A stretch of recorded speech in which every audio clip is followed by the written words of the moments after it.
So Beyonce's got the internet split again, you guys. This time over a moment that some fans are calling straight up tone deaf. So Beyonce officially kicked off her Cowboy Carter tour at SoFi Stadium in Los Angeles on Monday this week, and during the kickoff of her tour that night, she surprised the crowd with a performance of the Star-Spangled Banner, the U.S. national anthem. Now, some of you might be wondering why I say people were surprised by this. Well, while some saw it as a powerful vocal flex, we see this happen often in public events like sports games, graduation ceremonies, where events will integrate the U.S. national anthem, but many people on social media were left raising their eyebrows, saying how this was completely uncalled for given the current climate we're in. Just on Daily Mail alone, there are over 800 people talking about how upset they are about this. So without further ado, let's dive into this. So from what I've been seeing, the controversy lies in a lot of people questioning whether it makes sense or sends the right message to sing the U.S. national anthem at a time when Donald Trump is back in power. But it's not just that. Critics are arguing that his administration policies have done real harm to marginalized communities, including people of color, women, and the LGBT community. He was in North Carolina. He did so great. What's the problem over there? What's the problem? Is that a radical left lunatic? He's just a child. All right, get him out. Yeah. Oh, I'm sorry. I'm sorry, ma'am. I thought it was a guy. Thank you.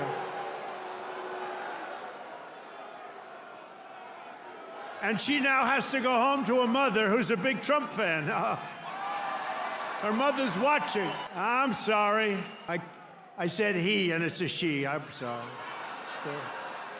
Some of Beyonce's fans are being like, everyone is completely missing the point of this, how they're missing the part where Beyonce starts to sing about the land of the free, and then how it transitions into freedom. A song about how all of that is a lie, how it's about the ongoing fight for true freedom, especially in the context of Black struggle, resilience, and resistance. Nevertheless, opinions were all over the place. People were really offended to see a display of patriotism during Donald Trump's presidency. They were saying that Beyonce misread the room and all of this just went over her head. But I will say some fans rallied behind Beyonce, honoring American nationalism while Trump's deporting babies. She's a sellout. Bad choice given what Trump and Elon are doing to the world. Everyone hates America at the moment, and the anthem is the last thing she should perform, at least around the world. All this during Trump's administration, so weird and tone deaf. No shade, but with everything going on in our country right now, this feels like the last song we should be singing. A fifth wrote, she looks like a conservative woman allied with the Republicans, while another said, hell no, all the Black people in the crowd need to request a refund immediately. Singing the national anthem while our country commits atrocity after atrocity to the Middle East and Global South, going on a tour using American aesthetics, especially during a time like this, disgusting actually. Tone deaf as, or she literally just doesn't care, raged one. Another wrote, Beyonce should partially refund everyone. She should recognize the state the world is in. Others were far more supportive, with some claiming that Beyonce was making a savvy political statement by merging the Star-Spangled Banner with her other song, Freedom, which was previously used as an anthem during the George Floyd protests. People don't understand the artistic vision of singing the national anthem halfway until it gets to freedom. Some of you guys are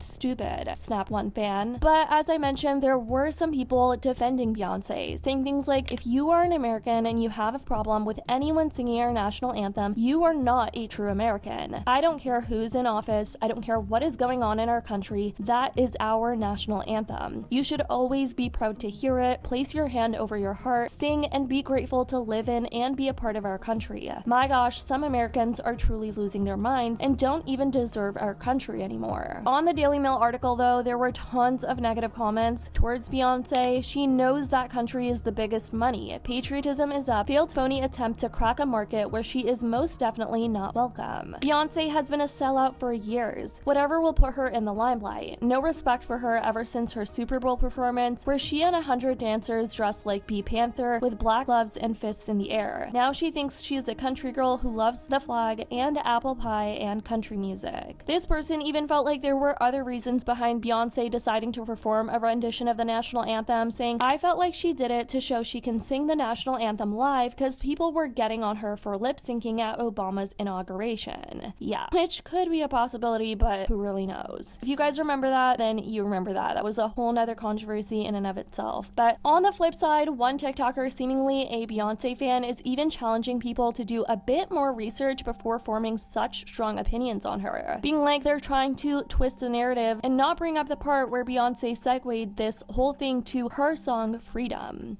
I see y'all starting, so let me just say this. Beyonce did American Requiem into Blackbird, into the national anthem, cut it short, had a whole little montage thing, did Freedom, and then did Ya Ya.